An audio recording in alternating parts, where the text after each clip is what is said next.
کبھی ایسا ہوا ہے کہ کوئی بہت ضروری کام کرنے کا سوچا ہو لیکن کچھ گھنٹوں بعد احساس ہو کہ وقت کہیں اور ہی نکل گیا؟ یہ ہم میں سے اکثر لوگوں کا مسئلہ ہے، لیکن اس کا ایک بہت طاقتور حل موجود ہے۔ آئیے سمجھتے ہیں کہ ایسا کیوں ہوتا ہے اور اپنی توجہ واپس کیسے حاصل کی جا سکتی ہے۔ ذرا اس بات پر غور کریں۔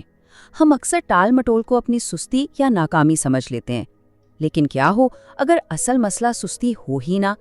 کیا ہو اگر مسئلہ صرف یہ ہو کہ ہماری سب سے قیمتی چیز یعنی ہماری توجہ غلط جگہوں پر بکھر رہی ہے؟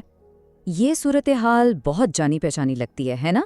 ارادہ تو کتاب پڑھنے کا تھا، مگر 2 گھنٹے بعد پتہ چلتا ہے کہ ہم شتر مرغ کے دلچسپ ویڈیوز میں کھوئے ہوئے ہیں۔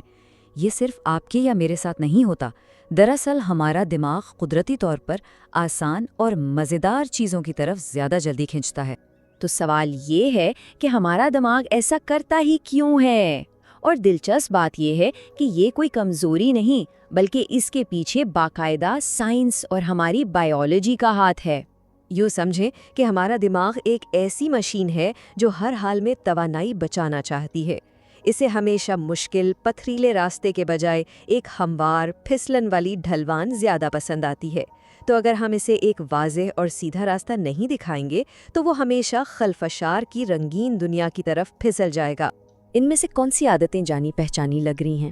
فون پر گھنٹوں سکرولنگ کرنا ہو یا کسی مشکل کام سے بچنے کے لیے کوئی اور بہانہ تلاش کرنا، یہ سب دماغ کے اسی ڈیفالٹ موڈ کی مثالیں ہیں۔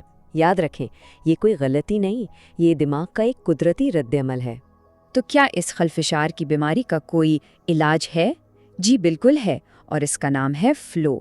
یہ ایک ایسی طاقتور ذہنی حالت ہے جو خلفشار کو جڑ سے اکھاڑ سکتی ہے۔ ماہر نفسیات میہائے چیکسنٹ میہائی نے اس حالت کو فلو کا نام دیا۔ کیا کبھی ایسا محسوس ہوا ہے کہ کسی کام میں اتنے مگن ہو جائیں کہ وقت کا احساس ہی نہ رہے؟ بس یہی فلو کی کیفیت ہے، گہری توجہ اور کارکردگی کی انتہا۔ فلو کی حالت کسی جادو کی طرح لگتی ہے، لیکن اس کے پیچھے کچھ ٹھوس عناصر کام کرتے ہیں۔ گہری توجہ، وقت کا احساس کھو دینا اور اپنے کام پر مکمل کنٹرول کا احساس۔ جب یہ سب چیزیں ایک ساتھ ملتی ہیں تو کام بوجھ نہیں لگتا، بلکہ ایک ایسا تجربہ بن جاتا ہے جسے ہم بار بار کرنا چاہتے ہیں۔ فرق تو بالکل صاف ظاہر ہے۔ ایک طرف خلفشار کی دلدل ہے جو تھکاوٹ، پچھتاوے اور ضائع شدہ وقت کی طرف لے جاتی ہے، اور دوسری طرف فلو کا راستہ ہے جو توانائی، اطمینان اور گہری کامیابی کا احساس دلاتا ہے۔ اب انتخاب ہمارا ہے۔ تو ہم فلو کی حالت تک پہنچیں کیسے؟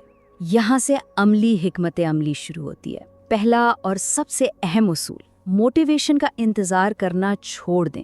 اس کے بجائے ایک ایسا نظام بنائیں جو ہمیں خود بخود عمل کرنے پر مجبور کر دے۔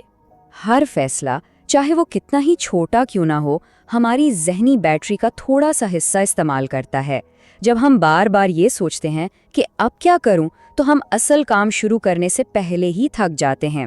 ایک بار فیصلہ کر کے ہم اپنی تمام ذہنی توانائی کام پر لگا سکتے ہیں۔ تو خلاصہ یہ ہے، موٹیویشن ایک غیر معتبر دوست کی طرح ہے جو کبھی آتی ہے اور کبھی نہیں، لیکن ایک اچھا نظام ایک وفادار ساتھی کی طرح ہے جو ہر روز ہمیں صحیح راستے پر رکھتا ہے۔ اپنی قوت ارادی کو بچائیں اور نظام پر بھروسہ کریں۔ اب آتے ہیں دوسری حکمت عملی پر۔ یہ اتنی سادہ ہے کہ شاید یقین نہ آئے، لیکن یہ کسی بھی کام کو شروع کرنے کی سب سے بڑی رکاوٹ کو توڑ دیتی ہے۔ اسے 2 منٹ کا اصول کہتے ہیں۔ یہ جیمز کلیئر کا ایک شاندار اصول ہے۔ اس کے پیچھے نفسیات یہ ہے کہ ہمارا دماغ کسی بڑے کام سے گھبراتا ہے، لیکن ایک چھوٹا 2 منٹ کا کام اسے کوئی خطرہ محسوس نہیں ہوتا۔ یہ شروع کرنے کی جھجک کو ختم کرنے کا بہترین طریقہ ہے۔ دیکھیں یہ کتنا آسان ہے۔ روزانہ کتاب پڑھنی ہے کا بڑا ہدف بن جاتا ہے، بس 1 صفحہ پڑھنا ہے۔ 3 میل دوڑنا ہے بن جاتا ہے صرف جوتے پہننے ہیں۔ اصل مقصد تو کام شروع کرنا ہے۔ ایک بار جب آپ حرکت میں آ جاتے ہیں تو رفتار خود بخود بن جاتی ہے۔ جی ہاں، صرف 2 منٹ، بس اتنا ہی وقت چاہیے شروعات کی اس بڑی دیوار کو گرانے کے لیے۔ یہ چھوٹا سا قدم ایک بہت بڑے سفر کا آغاز ہو سکتا ہے۔ اصل مقصد یوگا کرنا یا کتاب پڑھنا نہیں ہے۔ اصل مقصد اس شخص کی شناخت اپنانا ہے جو روزانہ حاضر ہوتا ہے۔ جب آپ ہر روز صرف 2 منٹ کے لیے بھی حاضر ہوتے ہیں تو آپ اپنے دماغ کو یہ پیغام دے رہے ہوتے ہیں کہ میں وہ شخص ہوں جو اپنے وعدے پورے کرتا ہے۔ تو اب ان دونوں طاقتور اصولوں کو، یعنی ایک بار فیصلہ کرنا اور 2 منٹ کی شروعات کو ملا کر ایک ایسا ذاتی نظام بنایا جائے جو ہمیں ہر روز فلو کی حالت میں لے جا سکے۔ دیکھیے، موٹیویشن پر انحصار کرنا ایک تاریک اور غیر یقینی جنگل میں بھٹکنے جیسا ہے، جبکہ ایک نظام بنانا ایک مضبوط روشن پل پر چلنے کی طرح ہے جو سیدھا منزل تک لے جاتا ہے۔ حقیقی اور پائیدار تبدیلی نظام سے آتی ہے، عارضی جذبات سے نہیں۔ تو اب سوچنے کی باری آپ کی ہے، وہ کون سی ایک صرف 2 منٹ کی عادت ہے جسے آج ہی اپنایا جا سکتا ہے؟ وہ چھوٹا سا کام کیا ہے جو پورے دن کی سمت درست کر سکتا ہے؟